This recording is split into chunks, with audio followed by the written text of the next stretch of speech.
Hi, this is Edithson Abelard from Passion 47, and today we're going to talk about a new color management workflow for CSS.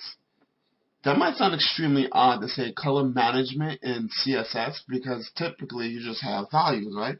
You get a design like this. This is for the department store. It's the springtime, so there's a 20% off sale.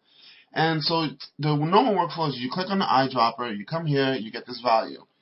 You copy the value and you put it in the background element. Then you come back, you get this value, and then you copy it. Now the problem is what happens if we change this background color? So I click on this ellipse, and let's say I change it to red. Oh, that's odd. Now I have to go back in and change that. Or if I change it to, well, some of the other colors won't be too bad. The yellow actually works with the blue, but as you can see, the color, especially with this, it's actually not resonating correctly. And the reason for that is we're hard coding the values. So using less, we can actually separate that portion and make it so that the colors work no matter what the background is. So let's jump into our code. Here I'm just going to grab a color. I'm going to call it blue, although that's a really bad way to label a color. And I'm just, let's grab all the colors. I'm going to grab the blue. I'm just on the other screen right now, and I'm just grabbing the values. We have the blue. We're going to call it yellow now. And we're just going to save the colors out. Let me grab our magenta color.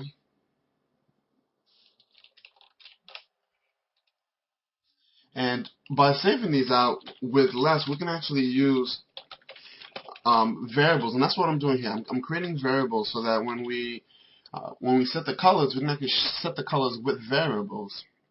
So over here, I actually have, these are actually incorrect. We want to put this bucket 1, 2, and 3.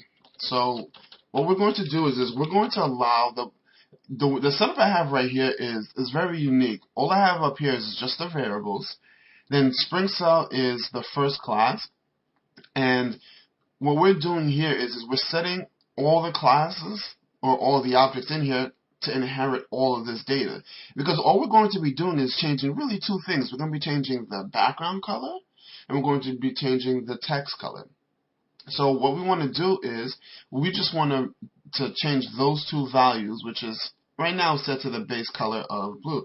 So let's go ahead and add bucket here, and Less has this great thing where we can actually use parent classes. So what this does is it's going to say, all right, if our parent, which in this case is Spring Cell, if we have both the Spring Cell as well as the bucket 1 that we have here, then I want you to make this modification. And so to do that, let me go ahead and let me take this background right here. I'm going to copy it. I'm going to paste it in here. And now I'm going to set this to, our first color is actually yellow. So I'll just copy, paste, yellow. And you'll see this actually updates. So now that gives us our yellow. So now I'm going to do that for the other 3 colors. 2 and 3.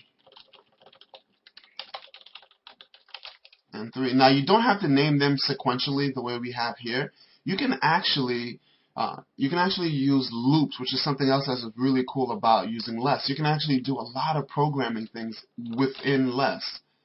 So let's do blue, and then we have our magenta color. So as you can see, they're all updating. But we still have the same problem we had last time. And it's that our colors for our text, they're actually hard-coded. So we can't make these changes without having to go back to a designer or go back to a Photoshop file. So how do we skip that step? Alright, so now let's set this text to red. So in CSS, we're just going to give it a color property and set it to red. And as you can see, this updates, which is really cool because now we can isolate every change to just our specific classes. So I'm just going to add another color in here. I'm just going to lay them all out red. And it doesn't matter. There's no order of operations for this color, so we don't have to worry about that. So now, how do we get these colors to to work correctly? Well, there's a great, unless there's a great function that you can call called Darken. So what we're going to do here is we have our yellow color. So we know this is our yellow color, and that's what our background is. There's no doubt about that. So what we want to do then is we want to call our Darken, and we were going to pass it our yellow value, and then we pass it a percentage. Let's say 40%. And then our text updates. Now, I can actually change this, let's say to 10%. And now you can see the text gets a little lighter, but it's still the same background color. So I'm going to set this to 30. Let's find a nice value. All right, perfect. So we can say 30%. So I take this, and then now we replace all of these with the value that we're using. So same thing here, same thing here, and now we just give it whatever color we were using for that particular value. So we're going to say blue, and we're going to say med. All right, perfect. So now this is exactly what we have here.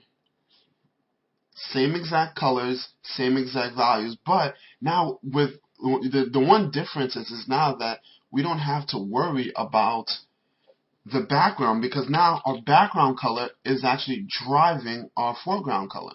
So let's say I want to change this. Let's do this in Photoshop. So I grab this, let's say our magenta color. Let's say I want to make it this, I'm going to say, let's say we want to make it this green color. Right? So let's grab this, and this is why I said that having these colored names is a really bad thing to do, because it doesn't technically tell you what color it is. But let's go ahead and change this magenta to this color. And as you can see, it instantly updates.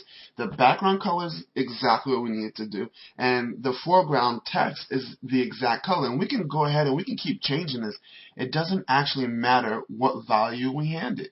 So let's do an orange color, but we're going to do a really light orange color, just to show you that it doesn't matter. So now this is more of a peach color. There you go. So the values stay exactly the same.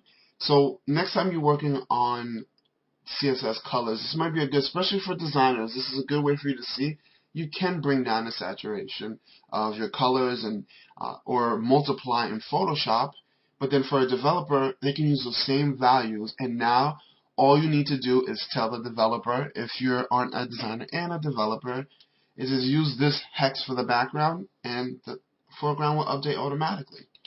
So I hope you enjoyed this video, and you got some really good tips and tricks on how to actually, one, use more of an object-oriented approach to CSS with less, where we use these buckets here, and two, maybe you find a really good way to speed up your workflow and not have to use multiple values. So this is Edithson Abelard, and I'm out.